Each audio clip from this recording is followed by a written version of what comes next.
putting your hand up, how can you make that practical? I guess it's not being afraid to say, look, I don't know anything about this. People don't expect you to know everything, and it's okay to say that to people. Can you talk me through it? And most people are really passionate about what they do and actually love to talk about what they do. So the more questions you ask, the more curious you are, the more you'll make connections, make relationships. I think you just have to put yourself out there and have that conversation. I love that so much. I'm a big believer, go from having all the answers to all the questions, because then you do learn, you do grow. Yeah. Hi, my name's Michelle Heywood. I'm the Finance Director at easyJet Holidays. We are one of the fastest growing holiday companies, and this is my Duvet flip. How do I know if someone's mentoring me? How do I seek out that individual? I've always found informal mentors equally as rewarding as a mentor scheme. Having a mentor outside of your workplace is brilliant because they can really take that independent view and give you real honest feedback. Having informal and then formal ones when you want to do something specific. If you want to get promoted, what's the advice? What are the things that I need to do? Relationships are really important at work. How do you build a relationship at work? Actually seeing people as human beings rather than just seeing that's just somebody who does finance or that's just somebody who does sales. People do remember you when you make those connections and you reach out, whether you jot them a text or whatever it is that you do. So I think that is really important to be able to do that. What makes a good leader? The sort of traits that I actually like is people who... What's your duvet flip? What gets you out of bed in the morning to flip the duvet?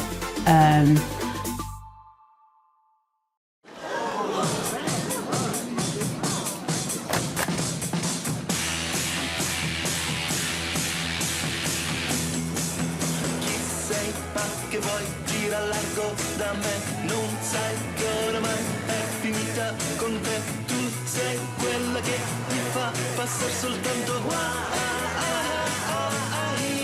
Chi sei?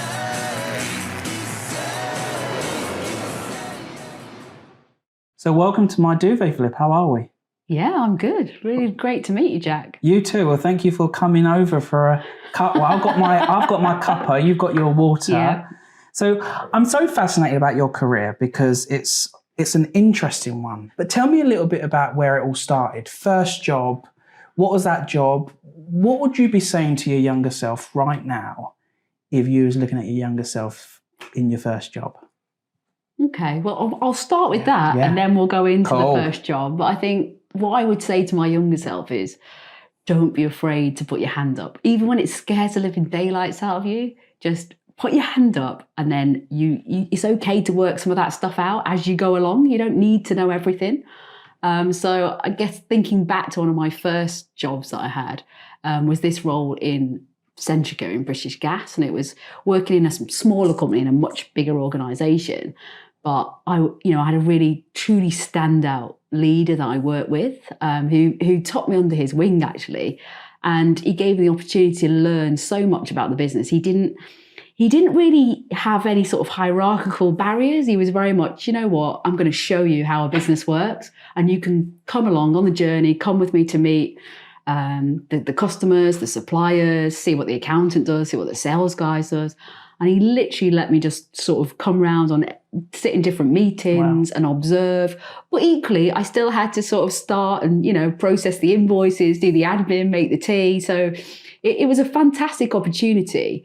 And he obviously saw some potential there because it was his suggestion and said, we'd like to sponsor you to do a degree while you're working. So I ended up doing a business studies degree whilst I was doing the job, but it was brilliant because I think you were getting on all that experience while you were doing the degree. It actually made it a lot easier to do that rather than try and learn something and then apply it later. But it does come with challenges. It's not all easy and rosy. But that was the first of my career actually, and I owe a lot to the guy really who took a chance on me and saw something in me that maybe I hadn't seen it when I was a lot younger. And in terms of putting your hand up, how can you make that practical? Because it's hard, isn't it, when you're in a new job and you go and say, put your hand up for whatever reason. That could be because you want to get involved with something volunteering, or whether it's because it's something you don't know. How can we get to that stage when you're young, you're a bit naive, you don't know the world of work, you've gone into this new job? Yeah. I guess it's really all about taking the opportunity to talk to different people and listen, because obviously a lot of these people have been in their careers a long time. and not being afraid to say, look, I don't know anything about this. I am only straight out of school or just left uni or, whatever your career path's been. People don't expect you to know everything. And it's okay to sort of say that to people and say, listen, I don't know anything about sales and I don't know what it takes to create a business and sell stuff to customers. Can you talk me through it? And most people are really passionate about what they do and actually love to talk about what they do. So the more questions you ask, the more curious you are, the more I think you'll make connections, make relationships. It makes it easier to say, do you know what? I'm really interested in this. Is there any opportunity for me to come and learn more, or whether that is on a project or, just observing somebody? I think you just have to put yourself out there and have that conversation. I love that so much. I'm a big believer, go from having all the answers to all the questions and everything you do, because then you do learn, you do grow. When is the right time to ask a question, would you say? I think, not only just observing people, but you've got to get to know people as a person and not just as somebody who does a job. Nobody is just their job. They're a person. So, taking time out to have a cup of tea with somebody, have a chat with somebody, I think you end up having much richer conversations sometimes when you have that coffee break than you would if you were in a more formal meeting, because I think it feels a bit more pressurized. So that's why I think, take the time out to get to know people, because actually they'll be much more relaxed, much more informal. And then you can always follow that up and say, do you know what? Can I follow that up? Because that's something that really interests me and I'd like to find out more about it. Again, most people aren't going to shut you down when you ask a question. They'll actually be pleased that you're interested and you want to learn more. So what I'm hearing, which I love, is put your hand up, ask the questions and find a sponsor that you can kind of hold on to and say, yes, what is going on? How do I do an invoice? What does this mean? So one interesting fact about me personally is I absolutely love to sing. It doesn't matter where I am, whether in the car, the shower, in the office, I will sing to my heart's content. That is one of the things that I love and really de-stresses me. So yeah, brilliant. How do you find that sponsor? So say I was joining easyJet. Yes. How do I know if someone's kind of mentoring me or taking me under my wing? How do I seek out that individual? At easyJet, actually, we do have a mentoring sponsorship scheme. And, it depends on you as an individual. Some people like more informal mentors and they'll make those relationships and those connections naturally. And they'll just share a similar value to that person. They'll like the way that they've approached a problem or they've listened to them, and listened to their career journey. And I think, there's different approaches you can go down. So you can either sort of informally do that, or there is a mentorship scheme where you have mentors, mentees, and there's a match. It's a bit like dating. There's a matching process. Where so that's internally? Yeah, that's internal. Cool. Because actually, not every mentor-mentee relationship works out because you're a very individual person and you have to make sure you have got a connection, a relationship for the mentor and the mentee relationship to work. So the best thing to do with any type of relationship that I've learned in my experience, and I can only really relate to that, is put a time bound it. Don't assume it's going to go on forever, because actually you might get to the first 3 months and think, do you know what, this isn't really working for me. And actually you should be able to have that conversation and contract with your mentor to say, actually, I've got some invaluable advice out of this, but the path I want to take, I think I need to have a rethink and think about what sort of people I need to help me, to support me. I think that's brilliant. So there's 2 ways to get mentoring. There's the natural approach. It's like, do you want a cup of coffee or tea? Or there's a framework, a mentoring framework, for example, one at easyJet. And is that free? Yeah. So I could join that. I don't have to pay for it. No, it's all part of, if you work there, you can have your development conversations. We have development planners where not everything works for everybody. So some people will want a mentor. Some people will be like, that sounds like a whole lot of work that I probably won't end up being able to commit to. But I'd like a conversation to help me and get some guidance. So again, I think it's quite individual. And it's really tailored to where that person is on their career journey and what they're interested in at that point in time. But I've always found the informal mentors equally as rewarding as a mentor scheme. And you might end up just pumping someone in the gym or someone. It doesn't have to be someone in the same workplace. Sometimes having a mentor outside of your workplace is brilliant because they can really take that independent view and give you real honest feedback. And have you had mentors or mentees throughout your career? Yeah, I've been really lucky. But I do like to talk. So that's my thing. I will smile and I will talk. And I remember when I worked at First Choice, which is in the travel industry, and they merged with TUI eventually. But we used to be on the same building as Thomas Cook. And everyone used to go down the gym in the morning. That's where you'd find out everything. That's where you'd find out when the jobs, who's leaving, who's going. That's like the gossip of the morning. And it would all happen in the changing rooms. But you also had the managing director. She was brilliant. She didn't, like to say, she didn't care like where you were, what level you're at, where you worked. But she'd always give you her honest opinion. And she was a fantastic mentor and somebody, I think, throughout my whole career. Even now, I still pick up the phone and go, I need a bit of advice on this. What do you think? What do you think? What do you do? And she sits now as a non-exec. But actually, it's not that I'm ringing her for. It's because she'll just give you a real honest opinion. And sometimes you don't always want to hear what people say, so you have to. Tough love, right? It is tough love. And maybe when I was younger, I might have been a bit more offended by it, and probably beat myself up about, maybe I'm not very good, or why didn't I think like that? Whereas now I'd be like more growth mindset of actually, somebody's just trying to help me think about things in a different way. But I find having informal and then formal ones when you want to do something specific. You might have a specific career goal that you want to go after in a short period of time. I find that's really useful. So if you want to get promoted and you think, right, I want to go from being this level to another level, and you've mapped it out, but you just need some support on what are the things, what's the advice, what are the things that I need to do. I think that's where a formal mentor can really comes help. in. Yeah, and give you a bit more structure. You had this fantastic leader that was who sponsored you. You went on to get sponsored at uni. Yes. And get your qualification. Yeah.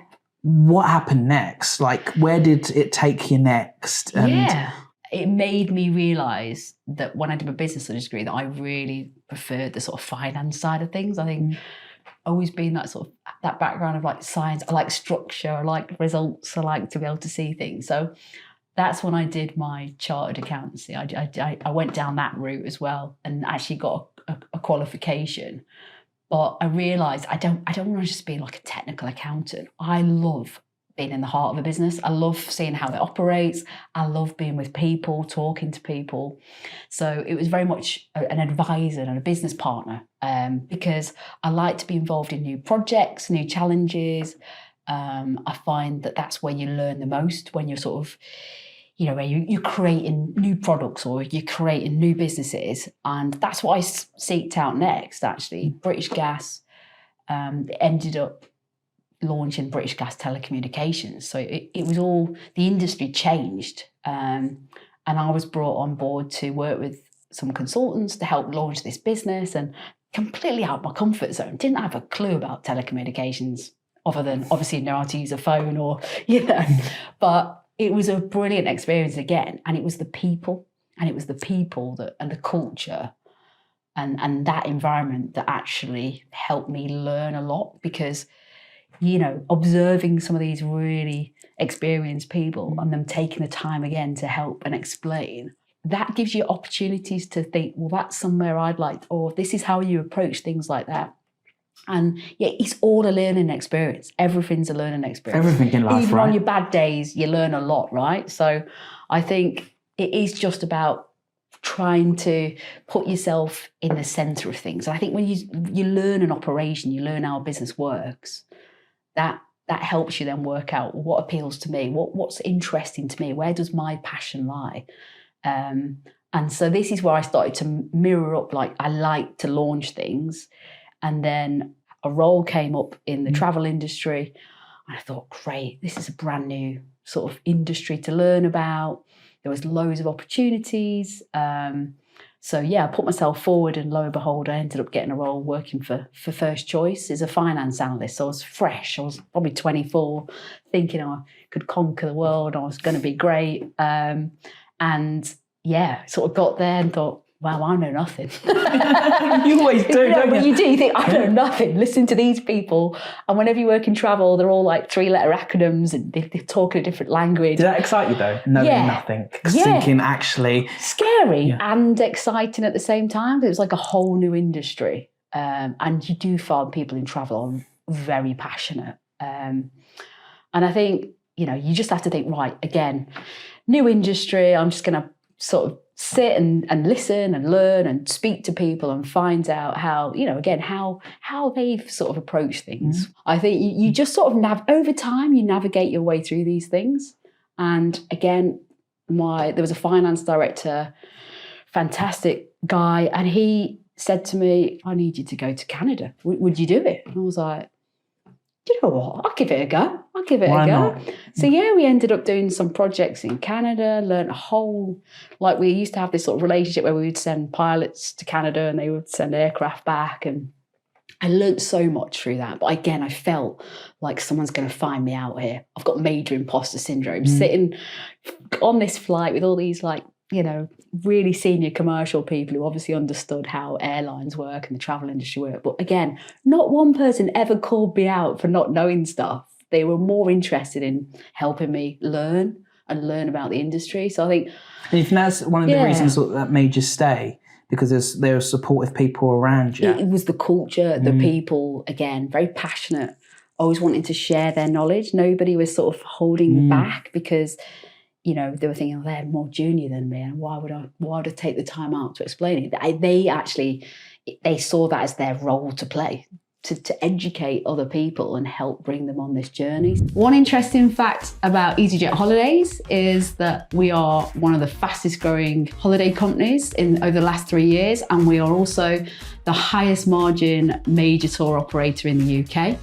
So what I'm noticing is that you got your qualification. Yes. And that was your oyster to go to different industries, right? Yes. Because what you've done, you've done a couple of industries, which you've been able to use your transferable skills, but also you've embraced change. Yes. It seems a number of the roles that you've gone into, it's been you put into the deep end because it's a new industry, but actually using your transferable skills, your get up and go attitude and learning from those around you, it's made you swim.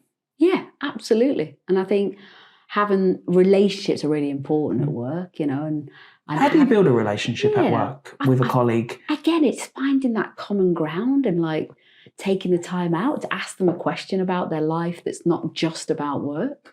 And I think people really appreciate that you're looking beyond just saying, have you got that report, or when's the deadline for this, and actually seeing people as human beings, and rather than just seeing people as, right, that's just somebody who does finance, or that's just somebody who does sales.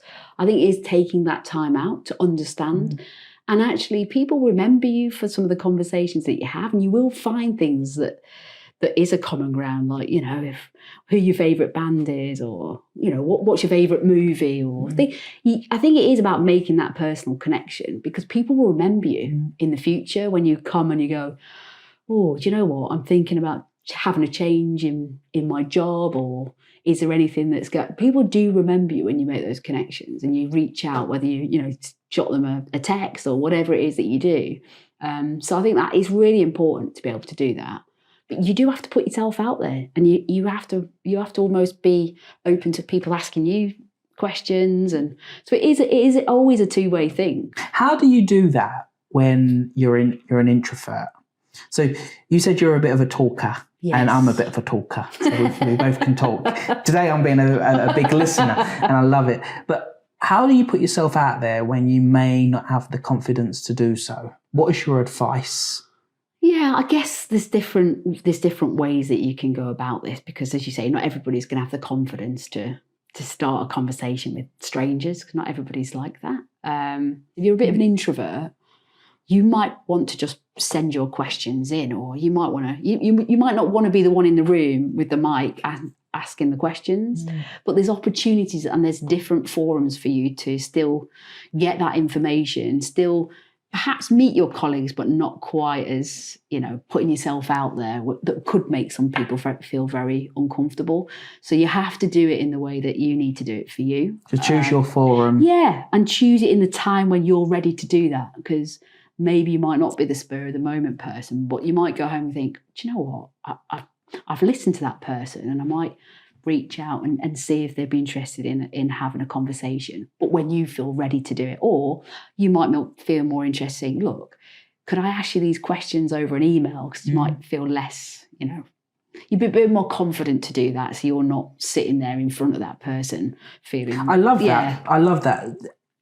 What I hear, and I love it, is that you don't have to let it define you. If you communicate in a different way, if you're an introvert, whether you like to be in the forum or whether you like to follow up on an email, find out what works for you. Yes. And you can still get ahead, thrive in your career, and build good relationships on ways that work for you. Absolutely. I mean, a lot of people from finance are introverts.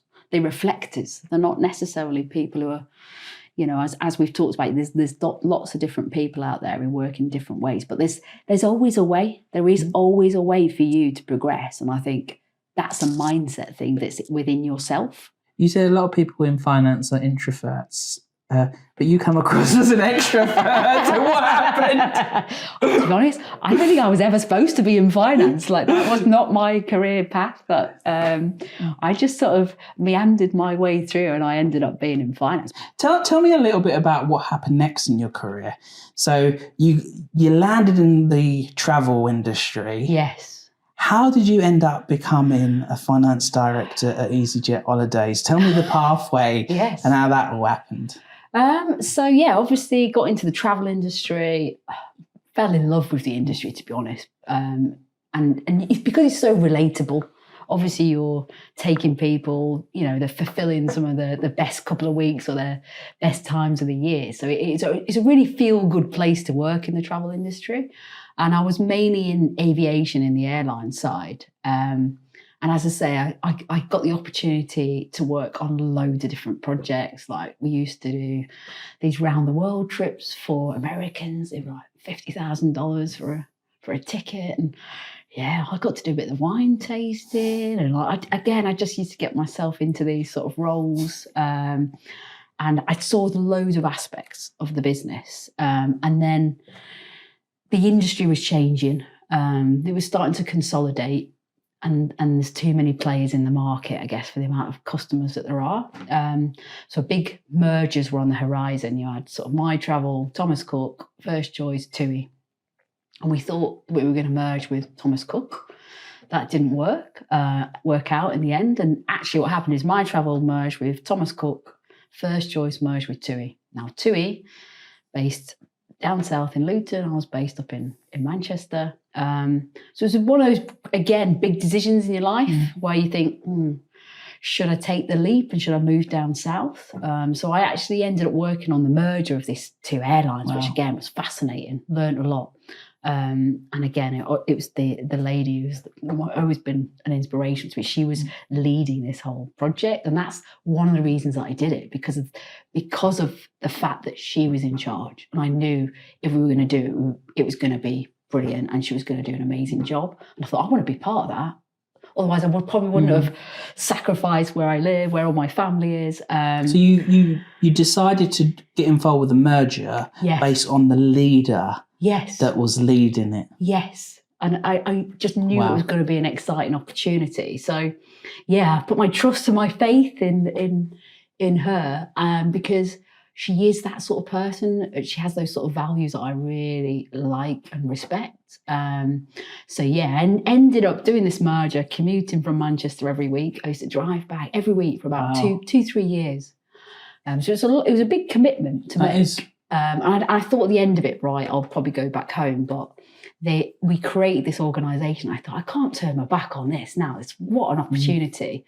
And I think throughout my career, as I say to you, I always look for new things to learn. I'm always looking for if I've done a project, I'll think, right, I've learned so much about whether it's in-flight or about the pilots or the cabin crew. Now I want to learn about engineering. And I think it just broadens you and really helps you, again, to develop relationships, find out what you're interested in, what you're not interested in. But I got to a point in my career where I thought, I've done aviation now for quite a long time. And I've been in that sort of chartered industry, and a role came up at easyJet, and I always thought, easyJet, I've heard stories where it's so fast paced, it's super challenging. Am I going to be, I was questioning, will I be able to cope in that culture? And I ended up, there was a role that came up, it was the operational finance role, and they interviewed me for it. And I ended up having to go back a few times because I couldn't make my mind up. Because I actually wanted to meet more and more people. So I actually asked for an extra interview, which is a bit random, isn't it? But so I could actually sit and talk to some people and find out, like, some of the people who actually work in the department, what they were like.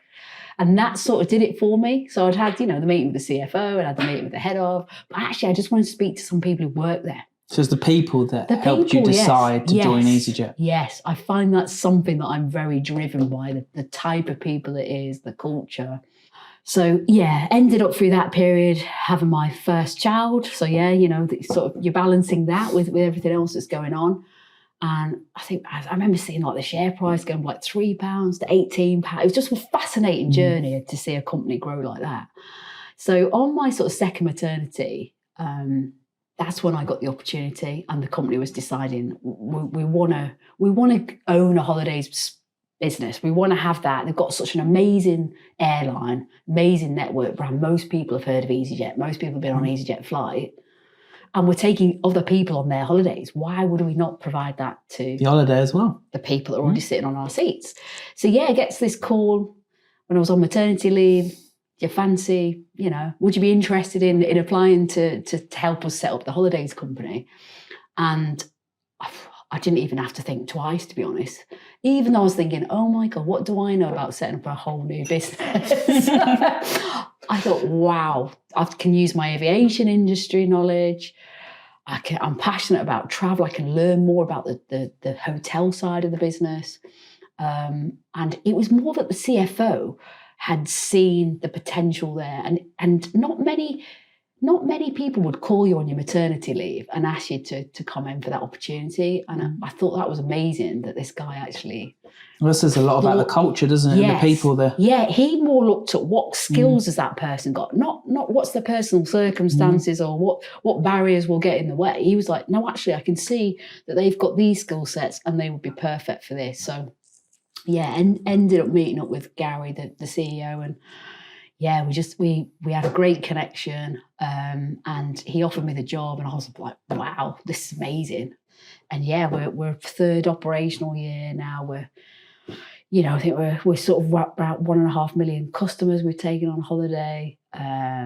We're making profits of like over 180 million. It's been a crazy journey, like a roller coaster ride, but a good one. Interesting fact about the industry is that travel remains the #1 spending priority for customers in the UK, and they will prioritise this over spend on eating out, electronics, home improvements. So this is fantastic for us as a business to hear this, and that this is a priority for people as we look forward. You like to work for, with, and manage good people. Yes. Yeah. It's all about the culture for you. Yes. And everything else will figure it out and work its way. Things that excite you. What makes a good leader? For me, there's certain aspects and values that I'm attracted to when I look at a leader. And we talk a lot about authenticity, but the sort of traits I actually like is people who've got that humility, the vulnerability. They're actually not afraid to say that they haven't got that skill sets and that they need to surround themselves with people who've got those skill sets, or they're not afraid to say, do you know what? I got that wrong when I did it like that. And actually I've learned from it. They're more sort of honest leaders. They really will use their experiences and not be afraid to say when they got things right or wrong. But I think people who've got that humility as well, they're great at listening as well as there's times when you have to make a decision as a leader, but there's times to listen and create space for the people around you to shine. And I've benefited from those people who've done that for me, and therefore that's how the sort of leader that I would like to be myself, and help people and inspire people to be able to push the boundaries and, you know, give them the confidence to stick their hand up and really do something that they potentially don't believe that they can do, but they can. But I do feel like within easyJet Holidays, and particularly something that Gary brought into it as a leader, is that he made you feel like it's your organisation, and that it really is on you to come in and be part of the journey and be part of the family that is easyJet Holidays. People say that, but you know, we have just won like the Sunday best places to work, like that. That's cool. Exactly, and that's because of the people, because people genuinely can see the difference they make when they come into the business. So I think, you know, look for passionate people, look for people who aren't afraid to tell you when they get things wrong and don't just tell you what you want to hear. And people who, so it's that sort of listening, but equally people who are fearless and can actually push the boundaries. And that's what excites me, is that they will always be looking at the sort of next journey, the next growth idea, like where we are today is not where we're going to be tomorrow. And that's really exciting place to work. That is exciting, because it feels like easyJet Holidays is a place where you can go and add real value. Yes. And there's so much more to achieve, right? And you've come so far, but there's so much to do. Isn't that exciting, knowing, okay, where are we going to be in the next 6, 9, 12 months? I mean, I told you earlier, I've worked in the travel industry 20 years. I honestly say this, there's not a day where I don't learn something new. There really is so much to learn, because things are evolving, and you're working in a business that obviously impacts lots of people's lives. The opportunities as well, and the technology that's changing all the time. You know, there's lots of skill sets now that didn't exist previously. And we really want to hear from lots of different people who come with different experiences. There's no set mold for people who come to easyJet Holidays. You bring something, as long as you're sort of in it and you want to grow and be this amazing holiday company that provides these brilliant holidays at a really good price. People can actually experience that now, and it's not just for people who've got loads of money. And, you know, you can come and make that difference. You really can. And what's some of the careers that you can do at easyJet Holidays? Yeah. And then I obviously want your help in going into a little bit more detail around the opportunities that someone could do if they were to take out a career in finance. Yeah. So I guess we're in a fortunate position, again, that we're a business within a wider business. So we do have all elements. So whether you want to be in the marketing department, you want to work in the customer space, you know, a lot of people love to be connected to the customer and a lot closer to the operations. We have people who work overseas. So some people, you know, you get that experience if you want to work overseas. It's not just based in Luton. And it's everything few and far between. So you've got technology, you've got all these different departments within a business, but you're backed by a huge brand of easyJet. So from a finance perspective and the finance roles, that sits either within easyJet Holidays, or we do have some roles that sit in the airline. But I equally work with the airline and spend a lot of time with the airline as I do with holidays. So again, you continue to learn in two different businesses, and a finance person sits in both. So you get the benefit of sitting with the CFO, you get the benefit of sitting with Gary as the CEO and listening to the different ways that people approach things. So let's talk about all the different areas of finance that, you know, if career in finance is what you're thinking about. As I say, you've got more business partner facing roles in finance, and that tends to sit with the commercial function or the operational department, and you're really helping them make decisions. You're being a trusted partner and giving them data and helping them make decisions and helping them deliver what they need to deliver for the customers. But you've also got quite a lot of technical roles that sit in finance. If you want to be more, you know, you don't want to be right out into the business, you can go into different areas such as treasury. That's all about how much money we invest, we make interest, like really making the money that we're getting from the customers go a lot further. And that's a really technical area. You'll have to do additional training in those areas. But again, we have study programs at easyJet and easyJet Holidays. You'll get to see like internal audit, where you're sort of reviewing how a business operates and whether you're set up correctly. You've got tax, again, it's very specialist, probably one that I do try to not do as much in if I can. And yes, very clever people in tax, but there's lots of different elements in tax that you can go into. And then you've got, preparing the accounts, really important. Every single sale or all the money you take from the customers, somebody's got to account for it and transact for it. And most companies, it all, finance is in every business, right? And it's really important. So you've got all these different areas and people move across from different ones. So just because you've been in one area of finance doesn't mean you can't move into another. And we have a lot of finance people then that move into the business, go into commercial roles, operational roles. So you get a really good grounding in finance. They understand finance. Yes. And then they apply that in the other areas of the business. So, and I suppose it goes across every bit, whether you're in marketing, whether you're in commercial.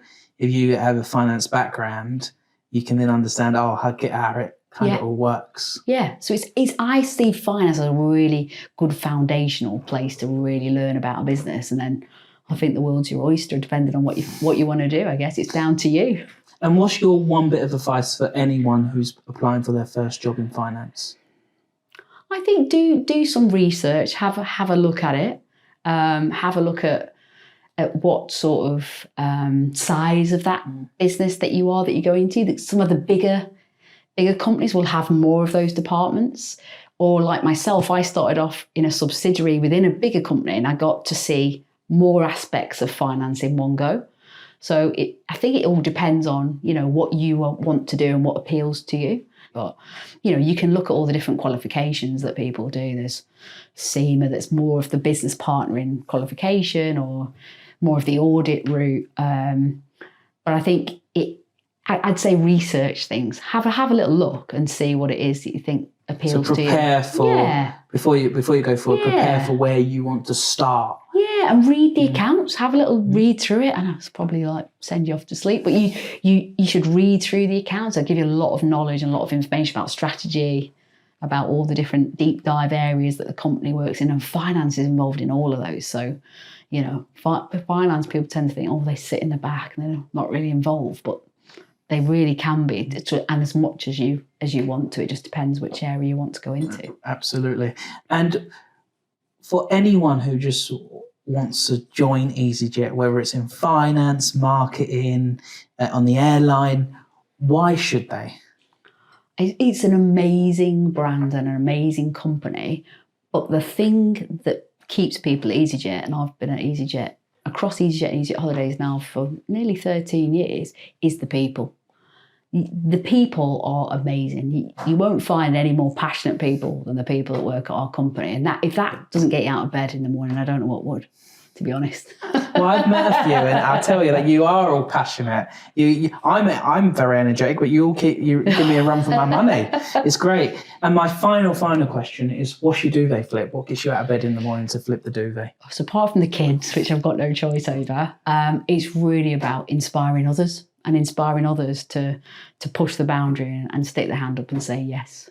I love that, inspiring others to put their hand up, say yes, get going, start their career, move their career, make some change and do something and meaningful. Make some mistakes, but just get on the journey is what I would say. So, yeah. Well, thank you for joining us today and sharing everything inside. I've really enjoyed this, from your journey, how you can get into finance, a little bit how you got to go over and you did start easyJet Holidays, and that's just great. So thank you so much for your time, your energy, and I hope you enjoy the cuppa. Yeah, lovely. I'll be round again. Thank you.